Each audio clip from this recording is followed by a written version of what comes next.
நடிகை சமந்தா அவங்களுக்கு இரண்டாம் திருமணம் நடக்க போகுதா. நெப்போலியன் அவரு திடீர்னு ஒரு புகாரை கொடுத்திருக்காரு. சுகுமார் அவரு தலைமறைவாயிருக்காரு. என்னதான் நடந்துச்சு அப்படிங்கறத வாங்க இந்த வீடியோல பார்க்கலாம். நடிகை சமந்தா அவங்களுக்கு உடல்நிலை சரியில்லை. நான் இந்த நோயோட ரொம்ப நாளா போராடிக்கிட்டு இருக்கேன். இந்த நோய் இப்ப மட்டும் கிடையாது, ரொம்ப வருஷத்துக்கு பிரச்சனையை ஏற்படுத்தும் அப்படிங்கிற மாதிரி சமந்தா அவங்க பேசின ஒரு சில விஷயங்கள் ரசிகர்களுக்கு ரொம்பவே நெகிழ்ச்சியை ஏற்படுத்தி இருந்துச்சு. சொல்ல போனா சமந்தா அவங்க இப்ப திருப்பதிக்கு கூட ரீசெண்டா போயிருந்தாங்க. ஒரு வீடியோ கூட சமூக வலைதளங்கள்ல பயங்கரமா வைரல் ஆச்சு. சமந்தா அவங்க இந்த நோயால ரொம்பவே சிரமப்பட்டு இருக்காங்க, ரொம்ப மெலிஞ்சு போயிட்டாங்க அப்படின்னு எல்லாம் ரசிகர்களும் ரொம்பவே ஃபீல் பண்ணி உருக்கமா ஒரு சில விஷயங்களை எல்லாம் பதிவிட்டு இருந்தாங்க. இந்த நிலையில சமந்தா அவங்களுடைய இந்த வீடியோ ஒரு பக்கம் வைரல் ஆனதை தொடர்ந்து சமந்தா அவங்களுக்கு இரண்டாம் திருமணம் அப்படிங்கிற ஒரு விஷயமும் வைரல் ஆயிட்டு இருக்குங்க. திடீர்னு சமந்தா அவங்க கூட இருக்க ராஜ் நிடிமோரி அவரோட புகைப்படங்கள் சமூக வலைதளங்கள்ல அதிகமா வைரல் ஆயிட்டு இருக்கு. தெலுங்கு ஊடகங்கள் நிறைய இடத்துல சமந்தா அவங்களுடைய புகைப்படங்களை பதிவிட்டு இரண்டாம் திருமணம் பண்ணிக்க போறாங்க அப்படிங்கிற மாதிரி எல்லாம் சொல்லிட்டு இருக்காங்க. சொல்ல போனா இவருக்கு ஏற்கனவே திருமணமாகி திருமண வாழ்க்கையில ரொம்ப சந்தோஷமா தான் இருக்காரு. இருந்தாலும் சமந்தா அவங்களோட எடுத்துக்கிட்ட புகைப்படங்களை பதிவிட்டு எதுக்காக இவங்க ரெண்டு பேரும் காதலிக்கிறாங்க, திருமணம் பண்ணிக்க போறாங்க அப்படிங்கிற செய்திகளை பரப்புறாங்கன்னு தெரியல.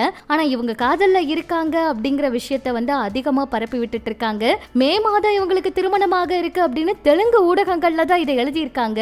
உண்மையா என்னன்னு தெரியல. ஆனா எல்லாருமே இதை சமூக வலைதளங்கள்ல அதிகமா பரப்பி விட்டுட்டு இருக்கிறதுனால ரசிகர்கள் தயவு செஞ்சு சமந்தா அவங்கள தவறா பேசாதீங்க, அவங்க அப்படியெல்லாம் கிடையாது, அவங்களோட ஹெல்த்தை தான் இப்ப பார்த்துட்டு இருக்காங்க அப்படிங்கிற மாதிரி அவங்களுக்கு ஆதரவான கருத்துக்களையும் பதிவிட்டு இருக்காங்க. இப்படி இது ஒரு பக்கம் இருக்க, நெப்போலியன் அவங்களுடைய மகன் தனுஷ் அவருக்கு இப்பதான் திருமணமாச்சு. ரொம்ப சந்தோஷமா அவங்களுடைய வாழ்க்கை போயிட்டு இருக்கு. சொல்ல போனா நெப்போலியன் அவருடைய மகன் தனுஷ் அவருக்கு ரொம்பவே கூடவே இருந்து பத்திரமா பாத்துக்கிற மாதிரி ஒரு மருமகள் அமைஞ்சிருக்காங்க அப்படின்னு நெப்போலியன் அவங்களும் அவங்களுடைய மனைவியும் ரொம்ப சந்தோஷமா அவங்களுடைய மருமகளை பத்தி எத்தனையோ பேட்டிகள்ல சொல்லியிருக்காங்க.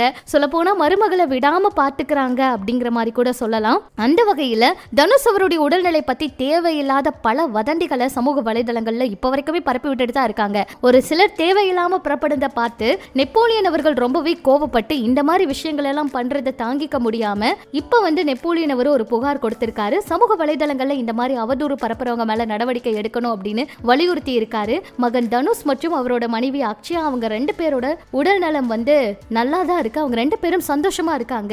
இவங்களுக்கு என்ன பிரச்சனை, இவங்க எதுக்கு தேவையில்லாம பேசுறாங்கன்னு கோவப்பட்டு நெப்போலியன் அவர் இப்படி ஒரு விஷயத்த இன்னைக்கு முடிவெடுத்திருக்காரு. இது சமூக வலைதளங்கள்ல வைரல் ஆயிட்டு இருக்குங்க. இப்படி இது ஒரு பக்கம் இருக்க, காதல் சுகுமார் அவரு ஒரு சில நாளாவே நிறைய பிரச்சனைகள்ல சிக்கிட்டு இருக்காரு. நம்ம பார்த்துட்டு தான் இருந்தோம். சொல்ல போனா திருமணம் பண்ணிக்கிறேன்னு சொல்லி நகை பணத்தை எல்லாம் மோசடி பண்ணிட்டாரு அப்படின்னு துணை நடிகை ஒருத்தவங்க புகார் கொடுத்திருந்தாங்க. இந்த நிலையில அந்த பெண் இப்படி எல்லாம் சொன்னதுக்கு அவரும் எந்த ஒரு மறுப்பு தெரிவிக்கல. சொல்ல போனா அவங்க புகார் கொடுத்ததை தொடர்ந்து விசாரணை பண்றதுக்கும் போயிருக்காங்க. திருமணமானதை மறைச்சுதான் இந்த மாதிரி எல்லாம் பண்ணிருக்காங்கன்னு அந்த பெண் புகார் கொடுத்திருக்காங்க. கடந்த ஜனவரி மாதமே புகார் கொடுத்தாங்க.